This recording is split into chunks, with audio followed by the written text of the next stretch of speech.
எனது காணொலியில் பார்த்துக் கொண்டிருக்கும் ஆண்டோர் சான்றோர் பெருமக்களுக்கும் அனைத்து நல்லுள்ளங்களுக்கும் எனது இணைய வணக்கங்கள்.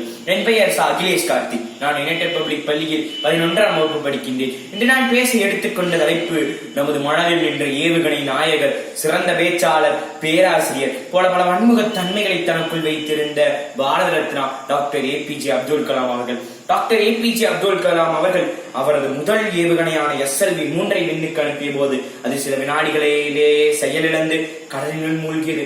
அப்பொழுது அப்துல் கலாம் அவர்களுக்கு நம்பிக்கையூட்டும் சில குழு தலைவர்கள் இருந்தார்கள். அதுபோல அப்துல் கலாம் அவர்களோ நமது அனைத்து இந்தியர்களுக்குமே நம்பிக்கை நட்சத்திரமாகவே விளங்குகிறார்.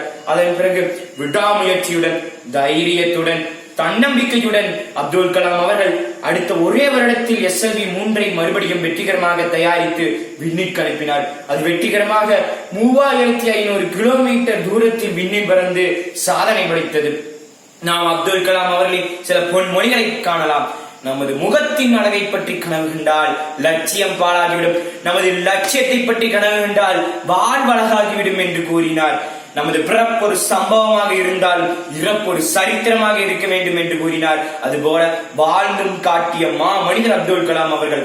அப்துல் கலாம் அவர்களின் தாரக மந்திரமாகவே அமைந்தது இளைஞர்களே கனவு காணுங்கள், இளைஞர்களே கனவு காணுங்கள் என்பது. கனவு என்றால் நாம் தூக்கத்தில் காண்பதா?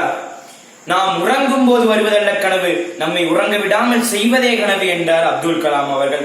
அப்துல் கலாம் அவர்களின் அசைக்க முடியாத நம்பிக்கையாக இருந்தது 2020 இந்தியா வல்லரசாக வேண்டும் என்பது. 2020 முடிந்திருக்கலாம், ஆனால் அப்துல் கலாம் அவர்கள் நம்மிடையே விட்டு சென்ற விதை விருட்சமாக, நம்பிக்கை என்னும் விருட்சமாக முளைத்து எழுந்துள்ளது. அப்துல் கலாம் அவர்களுக்கு இளைஞர்கள் என்றால் ஏன் மிகவும் பிடிக்கிறது என்று தெரியுமா? ஏனென்றால் இளைஞர்களிடம்தான் எதையும் சாதித்து காட்டும் அந்த துடிப்பு இருக்கிறது. அந்த துடிப்பை கொண்டு அப்துல் கலாம் அவர்களை ஒரு முன்னெடுத்துக்காட்டாக வைத்துக் கொண்டு இந்தியாவை வல்லரசாக்கி அப்துல் கலாம் அவர்களின் கனவை நினைவாக்குவோம் என கூறி இந்த நல்ல ஒரு வாய்ப்புக்கு நன்றி பாராட்டி விடைபெறுகிறேன். நன்றி, வணக்கம்.